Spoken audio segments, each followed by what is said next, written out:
We're Cheryl and Paul Shard, hosts of the Distant Shores Sailing Adventure TV series. We've been cruising and living aboard for 34 years, documenting the sailing lifestyle. Join us for the commissioning of our new boat, a custom aluminum Orion 49.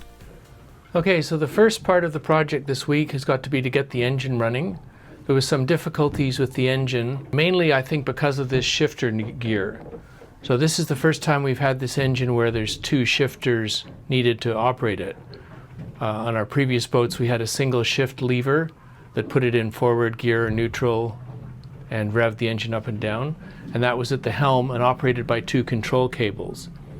So because we wanted to have two helms that work, helm stations for steering the boat, out at the helm and then in here in the pilot house, this has been changed to use an electronic method of doing the controls.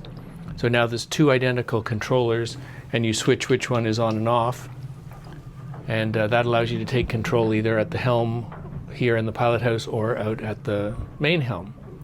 That's giving some trouble right now, and hopefully that'll get fixed in the next few hours, and then we can get on to the really exciting part, which is getting the hybrid engine drive up and running and commissioned.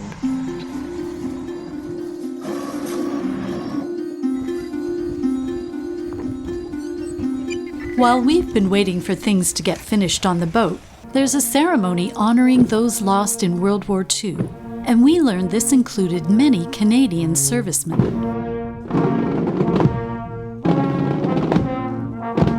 Remembrance of the Dead Day is held on May the 4th, commemorating the many thousands who died in the Second World War.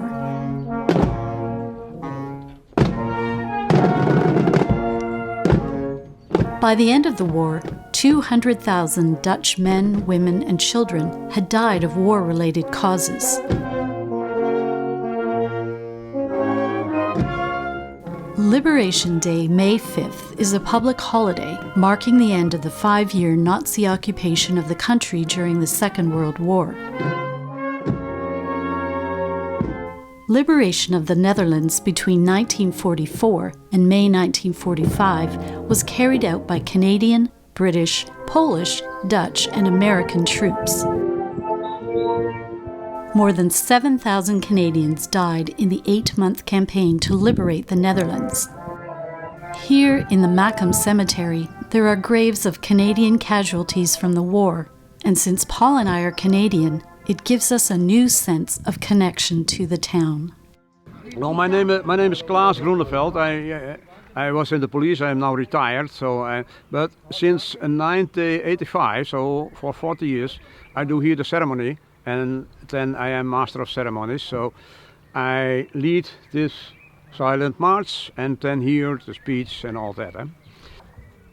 And they had to liberate this part of the province. 17th of April, they made the plan for Makkum, and they went from 3 routes to Makkum. And they succeeded here in Makkum to liberate this town. They had 180 prisoners of war.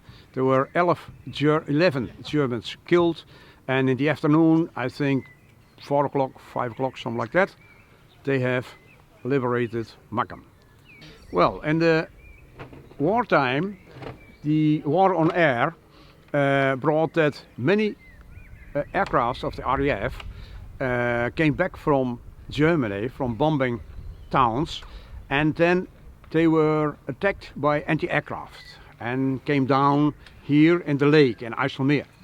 That's after the dike, behind the dike, there where the ships are.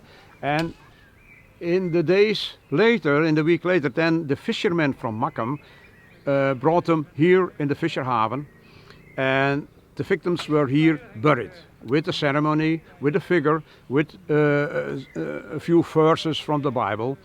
And well, one plane is at least 5 victims, sometimes 7, sometimes 9. So here are buried about 43 aircrew from planes from the RAF and our Canadian Air Force. 2 of the R Canadians, Royal Canadian Air Force. Yeah.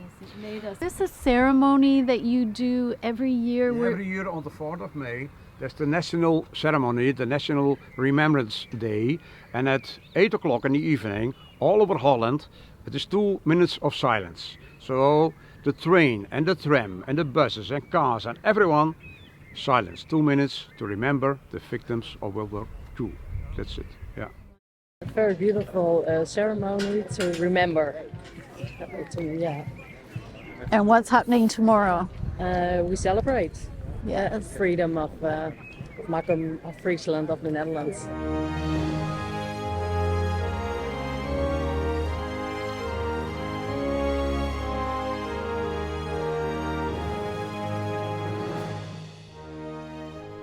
This is exciting. This is the ship called the Makkum, which we heard is coming here to be decommissioned. It's a naval mine hunter.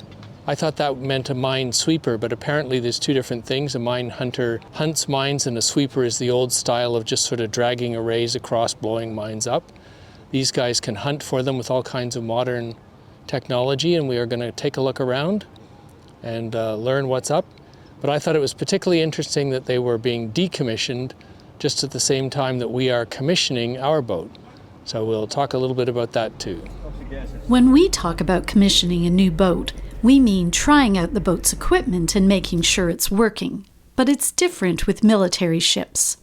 With the Navy, commissioning means placing a ship into active service, and decommissioning means taking it out of service for that country. In this case, the minehunter Makkum will soon be decommissioned by the Netherlands. Then she will be renamed and commissioned into service with the Ukraine. And we heard that she's going to be decommissioned in the next few months. And when she's decommissioned, they're going to donate the bell to the town to have in a museum. And then apparently she's going to go back into service in the Ukraine, doing mine hunting work up there. So this is what we have underneath the ship, the main propeller.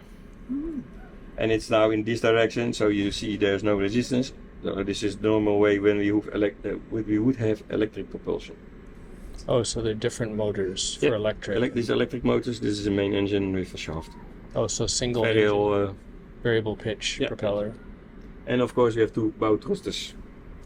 79 years after the war ended, the Dutch Navy still use mine hunters to detect and dispose of the substantial number of aircraft bombs and mines left over from World War II. We're told a 500-pound World War II bomb was detonated just last week. And you said you blew up a couple of mines last week? Aircraft bombs. So yes, sorry, when the not bombers mines. went back to England, they dropped the bombs in the North Sea. Yeah. Or when they had trouble, they turned around. And, Yeah. But there are still a lot of mines in the North Sea. Last Saturday, the Belgian blew one up, which was 1,000 kilos. Yeah. Wow. The German one. The tour today makes us grateful for the continuing work of the Navy to make our waters safe for sailing, and we feel blessed to live in a time when so much of the world is free to explore. So we're just looking around the boat to see extra customizations that we would like, such as fixing up the storage, say, for instance, down in this big cockpit locker, to loop lines over, or spaces have a little bench or areas where we could store stuff. We're going to put a floor in the bottom of this anyway, and we'll see how that looks, and then judge also the bow, where we've also got the forward locker, and we can put something in there. There we go. We'll be able to store fenders in here, and the storm sail, and of course the anchor's already in. Need some sort of a step and perhaps some railings that we could hang the fender lines over so we can easily get the fenders out of here. And I think some kind of handrail to hold up this hatch needs to be installed as well, or a line that we can use to hold it up when we want to get in here, not have it land on your head. So that's really nice that they've been thinking about. It's really nice that they give us a chance to customize and add those little touches to make the boat easier to use. And we're going to be getting out sailing on her next week, I think. We just have this little problem with the hybrid drive system. regeneration clutch. So we have to get that sorted first, but otherwise the boat's going to really start actually leaving the dock for sea trials and this kind of thing. So coming up next, sea trials, hopefully next week. Join us next time as we get out on the water and put our new boat through her paces.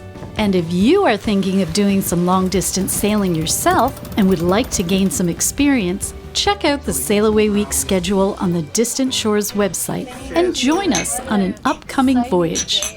Thanks for watching.